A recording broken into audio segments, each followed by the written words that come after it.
জ্ঞানেরও ভান্ডার ছিলেন, মুফতি ও মুহাদ্দিস ছিলেন, মুজাদ্দিদ মিল্লাত ওগো তিনি জামানার, মুজাদ্দিদ মিল্লাত ওগো তিনি জামানার। শেরে বাংলা, আমার শেরে বাংলা আজিজুল হক গৌসে জামানার, শেরে বাংলা আজিজুল হক গৌসে জামানার।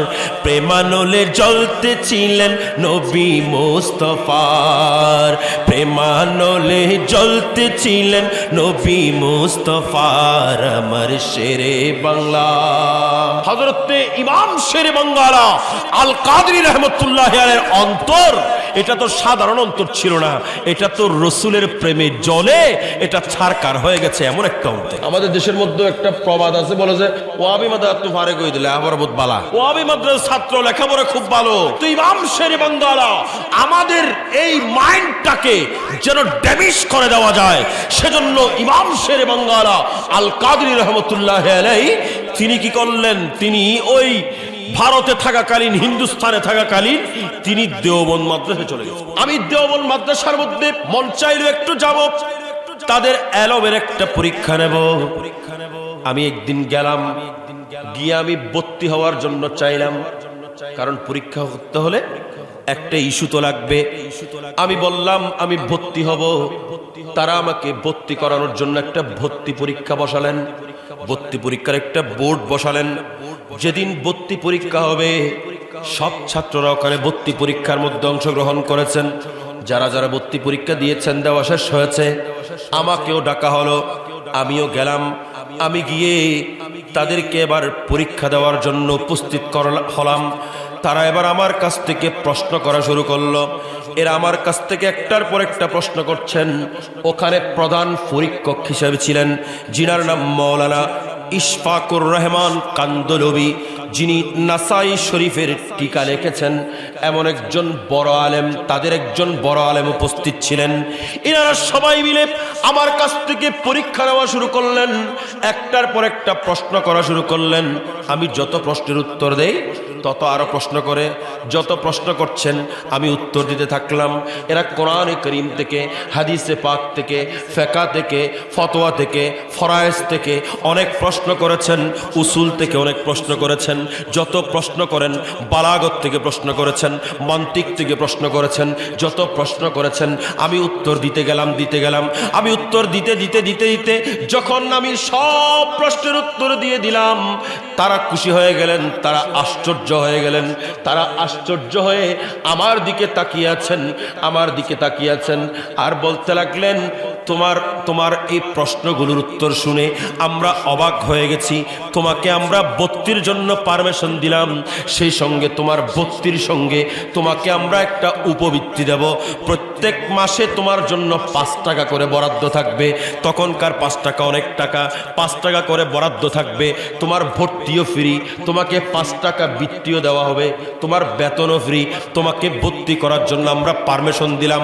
তারা একটা কাগজ দিলেন, কাগজ দিয়ে বলেন, এটা তুমি গিয়ে ওখানে গিয়ে তুমি জমা করো, তোমার ভর্তি কনফার্ম হয়ে গেছে। ইমামুল ইশক ওয়াল মুহাব্বত গাজী দ্বীর মিল্লাত ইমাম শেরে বাংলা আল কাদরি রাহমাতুল্লাহ আলাইহি, ওনার মেধা দেখে এরা অবাক হয়ে চিন্তা করতে লাগলেন, এটা কেমন ছেলে যাকে যা প্রশ্ন করেছি, কঠিন করেছি, সহজ করেছি, সব প্রশ্নের উত্তর দিয়ে দিয়েছে। এটা কেমন ছেলে? আমার ভাইয়েরা, এই বাংলাদেশের মধ্যে থাকার কালীনও ওনাকে সবাই জিনের ছেলে বলতেন, কারণ ওনার মেমোরি ছিল ফটোগ্রাফি মেমোরি। উনি কোনো একটা বিষয় দেখা মাত্র উনি শুধু একবার যেটা পড়েছেন সঙ্গে সঙ্গে সেটা মুখস্থ হয়ে যেত। মেরি উলফত মদীনে সে यूं ही नहीं, मेरे आका का रोज़ा मदीने में है यार, सो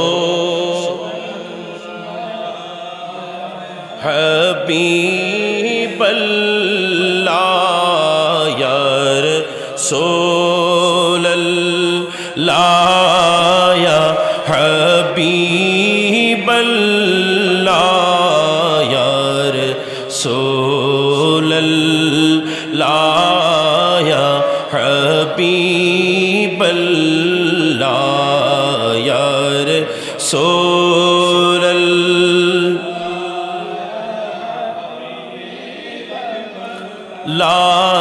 या रसूल अल्लाह या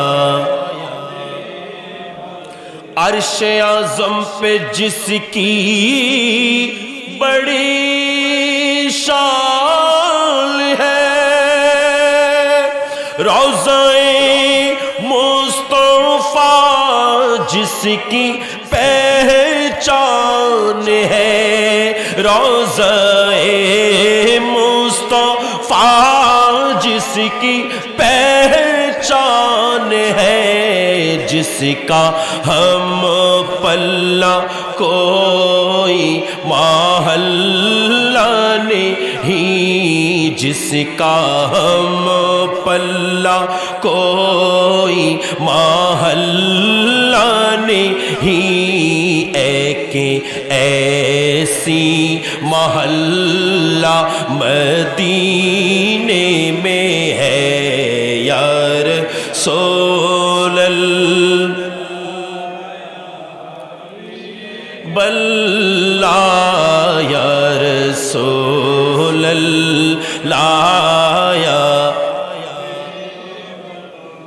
फिर मुझे मौत का कोई खतरा ना हो,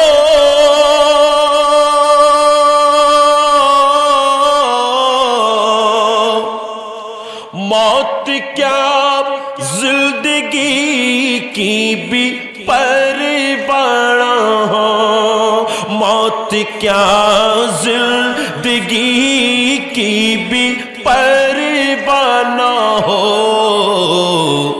काश सरकार, काश सरकार, काश सरकार एक बार हमसे कहे, যদি আমার নবী একবারে সে আমাদের বলে, তোর জীবন মরণ ওই মদিনা, अब तेरा जीना मरना मदीने में है या रसूल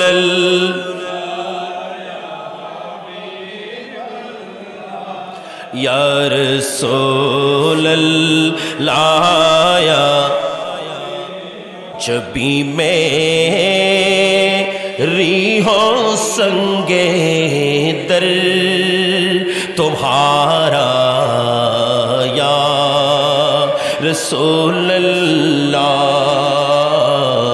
जब भी मेरी हो संगे दर तुम्हारा या।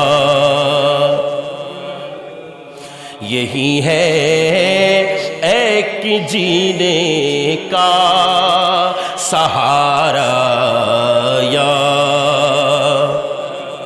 সবাই একটু বড় করে ইয়া রাসূলুল্লাহ বলা যাবে না? जब भी मेरी हो संगे दर तुम्हारा या, दिखा दो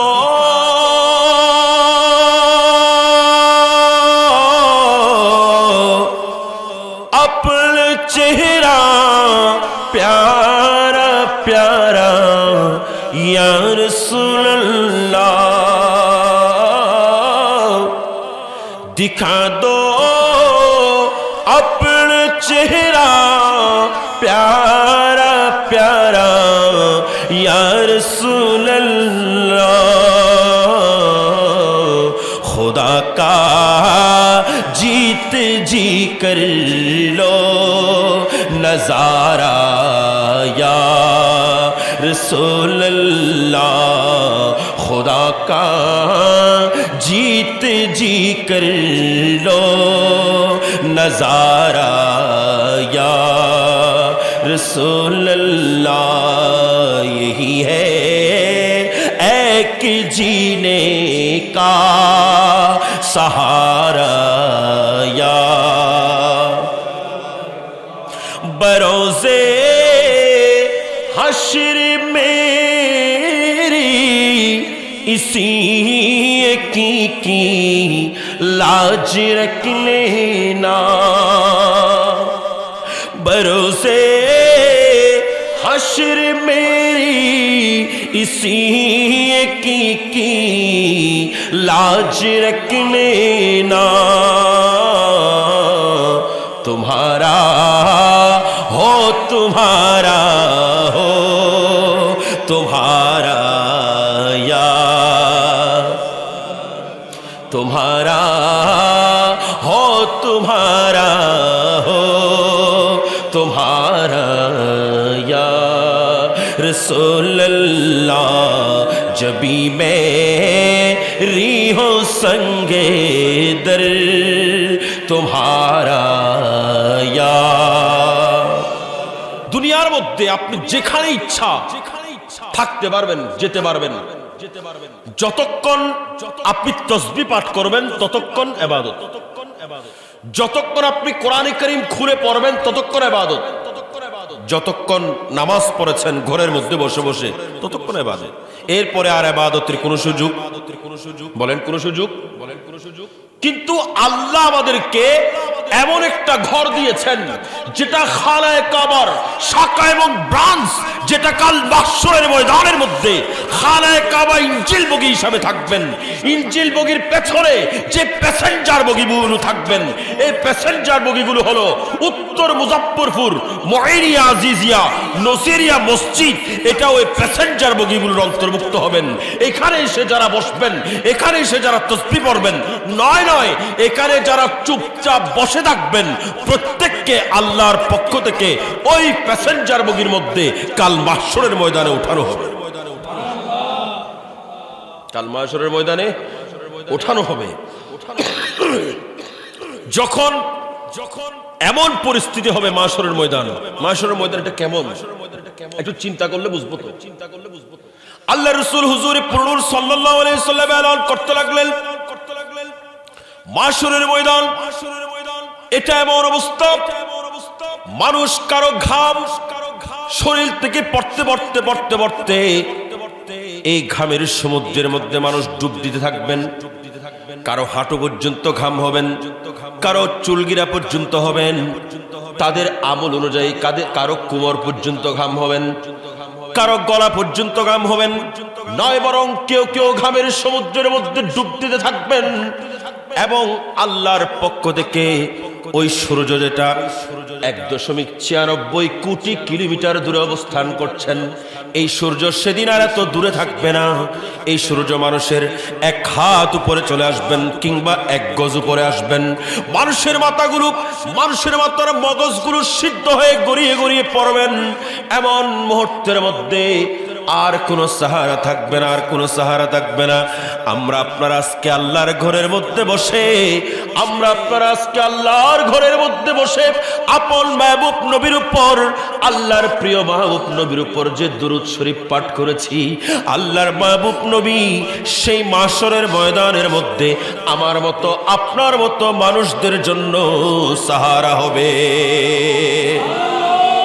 ঠিক না ঠিক বলেন এগুলোকে আমি বলছি না হাদিস শরীফ আমরা একটা শের পড়ি যে আগুন ঢালা আকাশ হবে রোজ কিয়ামত ময়দানে রোজ হাসরের ময়দানে নফসি নফসি করবে সবাই নফসি নফসি করবে সবাই খুঁজবে ছায়া কোনখানে খুঁজবে ছায়া কোনখানে সেদিন তো ছায়া হবে সেদিন তো ছায়া হবে তোমার মরু সাহারা गो मदीना मनोवारा है ओ गो मदीना मनोवारा वो गो मदीना मनोवारा है ओ गो मदीना के बोले तुमी मरुभूमि के बोले तुमी मरुभूमि के बोले तुमी सर्वहारा ओ गो मदीना मनोवारा है ओ गो मदीना তো বড় করে বলেন সুবহানাল্লাহ। সেদিন আমার রাসূল আমাদের জন্য সাহারা হবেন, ঠিক না বেঠিক? এই ঘর আমাদের জন্য বাহন হবেন, আমার রাসূল আমাদের জন্য সাহারা হবেন। সুতরাং এখানে যারা উপস্থিত হলাম, সর্বপ্রথম আমরা শুকরিয়া আদায় করছি যে আল্লাহ জাল্লা শানুহু আমাদেরকে আল্লাহর ঘরে বসার তৌফিক দিয়েছেন, সেই সঙ্গে আল্লাহর মাহবুব নবীর উপর দুরূদ পড়া শুরু দিয়েছেন। কথা বলেন ঠিক কিনা? আর যার উরুসে বসেছি সুন্নি মুসলমান সারা জীবন যদি ওনার শান বর্ণনা করে তারপরেও শুকরিয়া আদায় শেষ হবে? বলেন না শেষ হবে? এই যে উলামায়ে কেরাম বসে আছেন, এনারা আজকে বিভিন্ন মসজিদের মধ্যে দায়িত্ব পালন করছেন, ওখানে দাঁড়িয়ে আমার রাসূলের পর সালাতু সালামে আরজ করছেন, ঠিক না বেঠিক? আপনারা যে মিলাদ মাহফিল করছেন, ওয়াজ মাহফিল করছেন, এই সমস্ত কিছু করার ব্যবস্থা যিনি করে দিয়েছেন তিনার নাম হলো ইমাম শেরে বাংলা, ঠিক না বেঠিক? এখানে কোনো ভুল আছে, সন্দেহ আছে? ইমাম শেরে বাংলা না হলে তো মিলাদ কিয়াম বন্ধ হয়েছিল, মিলাদ কিয়াম বন্ধ হয়ে গেছিল। আজকে আমরা ওনার কি শান বর্ণনা করব? আমি সেজন্য বাসা থেকে আসার সময়, কারণ ইমাম শেরে বাংলার শান বর্ণনা করতে হলে তো এই ধরনের একটা জবান লাগবে। ইমাম শেরে বাংলার শান বর্ণনা করতে হলে জবানও যোগ্য জবান হতে হবে। তা আমি একজন সাধারণ মানুষ, আমার মতো জবান দিয়ে ইমাম শেরে বাংলার কি তারিফ করব? সেজন্য আমি বাসা থেকে আসার সময় আজকে একটা বই নিয়ে এসেছি, যে বইটার নাম তাসকিরাতুল কেরাম। তাসকিরাতুল কেরাম, যে বইটা লিখেছেন আমার মতো সাধারণ মানুষ না, যে বইটার রাইটার হলো ইমামে আহলে সুন্নাত রাহনুমায়ে তরিকত শেখুল মুহাদ্দিসিন সনদুল আরিফিন উস্তাজুল উলামা শেখুল উলামা হুজুর কিবলা আল্লামা হাশিমি রহমতুল্লাহি আলাইহি। একটু বড় করে বলি, ওনার লিখিত একটা বই আমি সঙ্গে নিয়ে এসেছি। আমি শুরুতে যেই আলকাব গুলো বলেছি ইমাম শেরে বাংলার, এগুলো আমার জবান থেকে বলি নাই, এই সমস্ত আলকাব গুলো এগুলো ইমাম হাশিমি নিজে লিখেছেন। ইমাম আহলে সুন্নাত গাজী দ্বীন মিল্লাত ইন্তিকালের পরে যার হাতে সুন্নি জামাতের ইমামতি ন্যস্ত ছিল তিনি হলেন ইমাম হাশিমি। ইমাম আহলে সুন্নাত আল্লামা হাশিমি রাহমাতুল্লাহি আলাইহি ইমাম শেরে বাংলা শানে আলকাব লিখতেছেন, ইমামে আহলে সুন্নাত মুজাদ্দিদে দ্বীন মিল্লাত মুক্তাদায়ে শরীয়ত পেশওয়ায়ে তরিকত রাজদারে হकीकत ও মারিফত ইমামুল মুনাজিরিন সনদুল মুহাক্কিকিন জামিউল ফুনুন ওয়াকিফে মাকুল ও মনকুল কাশিফে দাকায়েক ফুরু ও উসুল কাশিফে দাকায়েক ফুরু ও উসুল বাহারুল উলুম মজমাউল ফাদাইল ওয়াল কামাল মুজাহিদে আযম ওয়াইসুল করণীয়ে আখিরুজ জামা ইমাম আল্লামা সৈয়দ মোহাম্মদ আজিজুল হক আল কাদরি শেরে বাঙ্গালা রহমতুল্লাহি আলাইহি।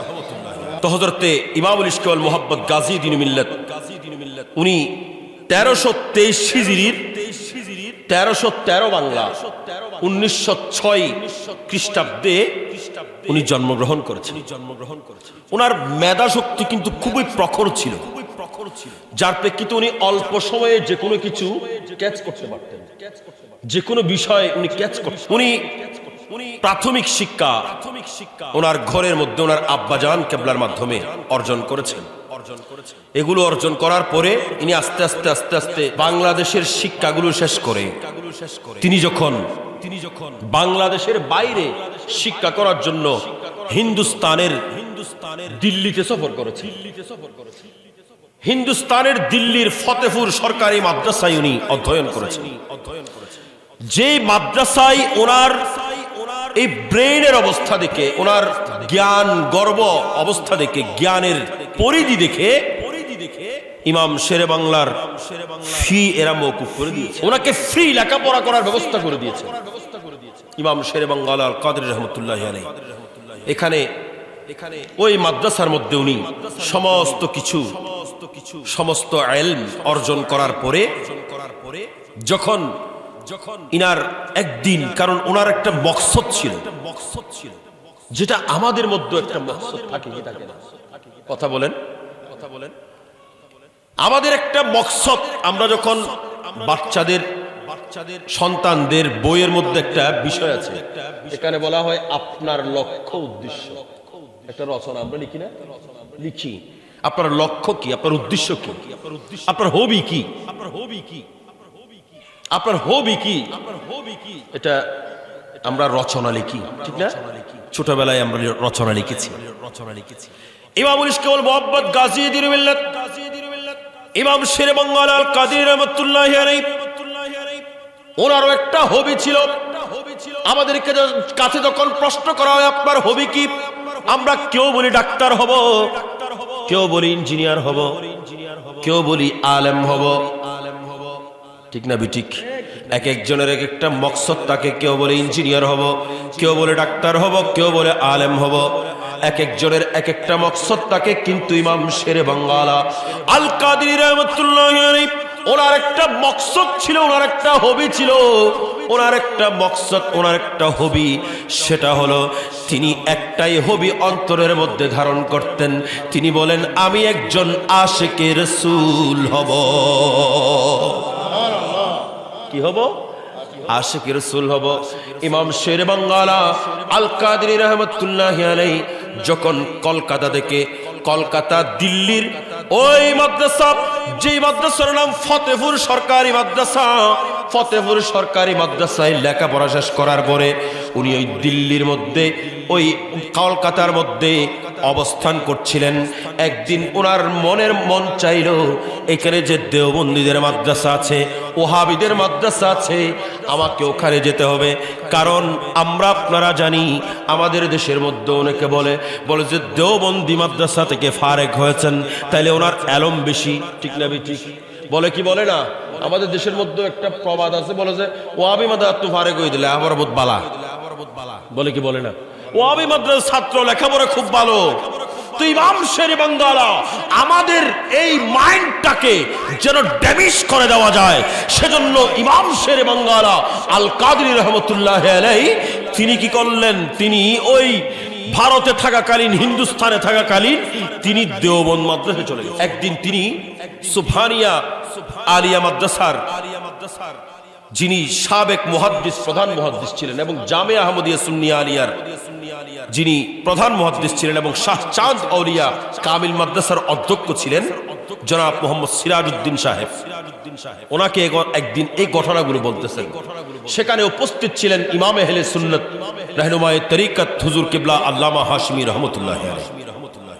এখানে আরো অনেক উলামা ইকরাম ছিলেন, শেখ জামাল উদ্দিন সাহেব সহ আরো অনেক উলামা ইকরাম উপস্থিত ছিলেন। কাজির দেউরি খানেকার মধ্যে উনি একবার বর্ণনা শুরু করেছেন। উনি একবার বলতেছেন, ওয়া সিরাজউদ্দিন শাহ, এ মাওলানা সিরাজউদ্দিন, আমাদের দেশের মানুষ বলে যে ওয়াহাবি মাদ্রাসায় লেখাপড়া বেশি, ওয়াহাবিদের ওখানে লেখাপড়া বেশি। এ সিরাজউদ্দিন শোনো, আমি একদিন আমার মন চাইল আমি একটু দেওবন্দ মাদ্রাসার মধ্যে গিয়ে তাদের এলমের একটু পরীক্ষা নেব। কি নেব? তাদের এলমের পরীক্ষা নেব। আমি দেওবন্দ মাদ্রাসার মধ্যে মন চাইল একটু যাব, তাদের এলমের একটা পরীক্ষা নেব। আমি একদিন গেলাম, গিয়ে আমি ভর্তি হওয়ার জন্য চাইলাম, কারণ পরীক্ষা করতে হলে একটা ইস্যু তো লাগবে। আমি বললাম আমি ভর্তি হব। তারা আমাকে ভর্তি করানোর জন্য একটা ভর্তি পরীক্ষা বসালেন, ভর্তি পরীক্ষার একটা বোর্ড বসালেন। যেদিন ভর্তি পরীক্ষা হবে সব ছাত্ররা ওখানে ভর্তি পরীক্ষার মধ্যে অংশগ্রহণ করেছেন। যারা যারা ভর্তি পরীক্ষা দিয়েছেন, দেওয়া শেষ হয়েছে, আমাকেও ডাকা হলো, আমিও গেলাম। আমি গিয়ে তাদেরকে এবার পরীক্ষা দেওয়ার জন্য উপস্থিত হলাম। তারা এবার আমার কাছ থেকে প্রশ্ন করা শুরু করলো। এরা আমার কাছ থেকে একটার পর একটা প্রশ্ন করছেন। ওখানে প্রধান পরীক্ষক হিসেবে ছিলেন যিনার নাম মাওলানা ইশফাকুর রহমান কান্দলবি, যিনি নাসাই শরীফের টিকা লিখেছেন, এমন একজন বড় আলেম, তাদের একজন বড় আলেম উপস্থিত ছিলেন। এনারা সবাই মিলে আমার কাছ থেকে পরীক্ষা নেওয়া শুরু করলেন, একটার পর একটা প্রশ্ন করা শুরু করলেন। আমি যত প্রশ্নের উত্তর দেই তত আরো প্রশ্ন করে, যত প্রশ্ন করছেন আমি উত্তর দিতে থাকলাম। এরা কোরআনে কারীম থেকে, হাদিসে পাক থেকে, ফিকহ থেকে, ফতোয়া থেকে, ফরায়েজ থেকে অনেক প্রশ্ন করেছেন, উসুল থেকে অনেক প্রশ্ন করেছেন। যত প্রশ্ন করেন, বালাগত থেকে প্রশ্ন করেছেন, মান্তিক থেকে প্রশ্ন করেছেন, যত প্রশ্ন করেছেন আমি উত্তর দিতে গেলাম। আমি উত্তর দিতে যখন আমি সব প্রশ্নের উত্তর দিয়ে দিলাম, তারা খুশি হয়ে গেলেন, তারা আশ্চর্য হয়ে গেলেন। তারা আশ্চর্য হয়ে আমার দিকে তাকিয়ে আছেন আর বলতে লাগলেন, তোমার এই প্রশ্নগুলোর উত্তর শুনে আমরা অবাক হয়ে গেছি। তোমাকে আমরা ভর্তির জন্য পারমিশন দিলাম, সেই সঙ্গে তোমার ভর্তির সঙ্গে তোমাকে আমরা একটা উপবৃত্তি দেব। প্রত্যেক মাসে তোমার জন্য 5 টাকা করে বরাদ্দ থাকবে। তখনকার 5 টাকা অনেক টাকা, 5 টাকা করে বরাদ্দ থাকবে। তোমার ভর্তিও ফ্রি, তোমাকে 5 টাকা বৃত্তিও দেওয়া হবে, তোমার বেতনও ফ্রি। তোমাকে ভর্তি করার জন্য আমরা পারমিশন দিলাম। তারা একটা কাগজ দিলেন, কাগজ দিয়ে বলেন, এটা তুমি গিয়ে ওখানে গিয়ে তুমি জমা করো, তোমার ভর্তি কনফার্ম হয়ে গেছে। ইমামুল ইশক ওয়াল মুহাব্বত গাজী দ্বীর মিল্লাত ইমাম শেরে বাংলা আল কাদরি রাহমাতুল্লাহি আলাইহি, ওনার মেধা দেখে এরা অবাক হয়ে চিন্তা করতে লাগলেন, এটা কেমন ছেলে যাকে যা প্রশ্ন করেছি, কঠিন করেছি, সহজ করেছি, সব প্রশ্নের উত্তর দিয়ে দিয়েছে। এটা কেমন ছেলে? আমার ভাইয়েরা, এই বাংলাদেশের মধ্যে থাকার কালীনও ওনাকে সবাই জিনের ছেলে বলতেন, কারণ ওনার মেমোরি ছিল ফটোগ্রাফি মেমোরি। উনি কোনো একটা বিষয় দেখা মাত্র উনি শুধু একবার যেটা পড়েছেন সঙ্গে সঙ্গে সেটা মুখস্থ হয়ে যেত, সঙ্গে সঙ্গে সেটা মুখস্থ, উনি সঙ্গে সঙ্গে সেটা মুখস্থ করে ফেলছেন। কেন? কারণ হযরতে ইমাম শেরে বাঙ্গালা আল কাদরি রাহমাতুল্লাহি আলাইহির অন্তর, এটা তো সাধারণ অন্তর ছিল না, এটা তো রসুলের প্রেমে জ্বলে এটা ছারকার হয়ে গেছে, এমন একটা অন্তর। আর বড় করে বলেন না, আমরা পড়ি যে জ্ঞানের ভান্ডার ছিলেন, মুফতি ও মুহাদ্দিস ছিলেন। জ্ঞানের ভান্ডার ছিলেন, মুফতি ও মুহাদ্দিস ছিলেন, মুজাদ্দিদ মিল্লাত ওগো তিনি জামানার, মুজাদ্দিদ মিল্লাত ওগো তিনি জামানার। শেরে বাংলা, আমার শেরে বাংলা আজিজুল হক গৌসে জামানার, শেরে বাংলা আজিজুল হক গৌসে জামানার। প্রেমানলে জ্বলতে ছিলেন নবী মুস্তাফার, প্রেমানলে জ্বলতে ছিলেন নবী মুস্তাফার, আমার শেরে বাংলা। আর বড় করে বলেন, উনি তো জ্ঞানের ভান্ডার ছিলেন। সুতরাং ওনার জ্ঞানের পরিধি কতটুকু ছিল এগুলো তো দেওবন্দীরা বুঝতে পারেনি। ইমাম শেরে বাংলা আল কাদরি রাহমাতুল্লাহি আলাইহি এই জ্ঞানের পরিধি দেখে তারা অবাক হয়ে গেলেন। তারা বলেন, আপনার জন্য বেতন ফ্রি। মনোযোগ আছে আপনাদের? আপনার জন্য বেতন ফ্রি, আপনার বেতনও ফ্রি, 5 টাকা করে উপবৃত্তি দেওয়া হবে, আপনার ভর্তিও ফ্রি, আপনি ভর্তি হয়ে যান। ইমাম শেরে বাংলা বলেন, ভর্তি হব পরে চিন্তা করেন, আগে আমি আপনাদের কাছে কিছু প্রশ্ন করব। আমি কি করব? প্রশ্ন করব। বলে যে ঠিক আছে, অবশ্যই করবা, প্রশ্ন করো। আমরা তোমাকে এতগুলো প্রশ্ন করেছি, সব প্রশ্নের উত্তর দিয়েছো, তুমি প্রশ্ন করলে অসুবিধা কি? তুমি প্রশ্ন করলে অসুবিধা কি? করো করো। ইমাম শেরে বাঙ্গালা এবার প্রশ্ন করতে লাগলেন, একটার পর একটা প্রশ্ন করেন। উনি প্রশ্ন করছেন আর প্রশ্ন করছেন, এরা কিন্তু একটা প্রশ্নের উত্তর দিতে। ইমাম শেরে বাঙ্গালা বলেন, আমি যত প্রশ্ন করেছি সব প্রশ্নের মধ্যে এনারা মাত্র কয়েকটা প্রশ্নের উত্তর দিয়েছে, বাকি প্রশ্নগুলোর উত্তর দিতে পারে নাই। বলে বাবা, তোমার জ্ঞানের গভীরতা অনেক বেশি, তুমি এমন এমন প্রশ্ন করেছো যেগুলো আমাদের ধ্যানের মধ্যেও নাই, চিন্তার মধ্যেও নেই। বাবা, পরবর্তী সময়ে তুমি ভর্তি হয়ে যাও, পরবর্তী সময়ে তোমাকে আমি এই উত্তরগুলো দেব। বড় করে হন না, আরো বড় করে হন। পরবর্তী সময়ে তোমাকে উত্তর দেওয়া হবে, আগে ভর্তি হয়ে যাও। ইমাম শেরে বাঙ্গালা আল কাদরি রহমতুল্লাহ আলাই এই কথা শুনে ইনি বলতে লাগলেন, मौलाना साहिब, मैं यहां पढ़ने के लिए नहीं आया। सुभान अल्लाह। मौलाना साहिब, আমি এখানে পড়তে আসি নাই। ए मौलाना साहिब, मैं यहां पढ़ने के लिए नहीं आया, मैं पढ़ाने के लिए आया हूं, मैं पढ़ाने के लिए आया हूं। मेरा मकसद पूरा हो गया, मेरा मकसद कामयाब हो गया। আমি আমার মকসদের মধ্যে কামিয়াবি পেয়েছি, আমি পড়তে আসি নাই, তোমাদেরকে পড়াতে এসেছি। আর বড় করে বলেন। সেই সঙ্গে আমাদের দেশের মানুষ যারা, যাদের ব্রেনের মধ্যে সব সময় থাকে লেখাপড়া বেয়াগিন হতে ওয়াবি মাদ্রাসা, ঠিক না? ঠিক, লেখাপড়া ওয়াবি মাদ্রাসায়। এই কথাগুলো যারা বলে তাদেরকে শিক্ষা দিয়ে গেছেন ইমাম শেরে বাংলা। লেখাপড়া কোথায়? ওয়াবি মাদ্রাসায় না, লেখাপড়া হলো সিনাই। সেই সিনার মধ্যে আপনি লেখাপড়া তখন ঢুকবে, আপনার সিনার মধ্যে লেখাপড়া তখন ঢুকবে এবং তখন প্রবেশ করবে যখন আপনার সিনার মধ্যে আমার কমলিওয়ালা নবীকে জায়গা দিয়েছে। কথা বলেন, ঠিক না ঠিক? রাসূলের প্রেম আপনার অন্তরে আছে, তাইলে আপনার জ্ঞান এটা পরিপূর্ণ আছে। আর রাসূলের প্রেম অন্তরে নাই, আপনার জ্ঞান আধুরা হয়ে থাকে, ঠিক না ঠিক? সেজন্য একজন শায়ের বলেন, প্রার্থনা করতেছেন, ইশকে নবী মেরে दिल में भी समा जाना,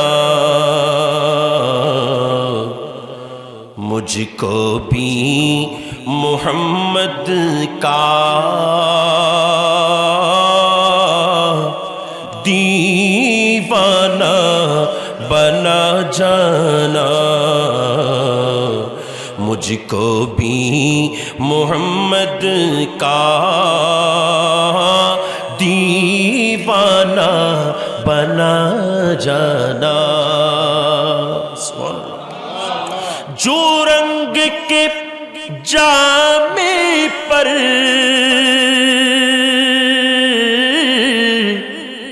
रूमी पे चढ़ाया था, रूमी पे चढ़ाया था, उस रंग के कुछ रंगत मुझ पे भी समा जाना, मुझको भी मोहम्मद का दीवाना बना जाना। कुदरत की निगाहें भी जिस चेहरे को तकती है, जिस चेहरे को तकती है, उस चेहरे अनवर का दीदार करा जाना, उस चेहरे अनवर का दीदार करा जाना, مجھ کو بھی محمد کا دیوانہ بنا جانا سبحان اللہ جس خواب میں ہو جائے دیدار نبی حاصل سبحان اللہ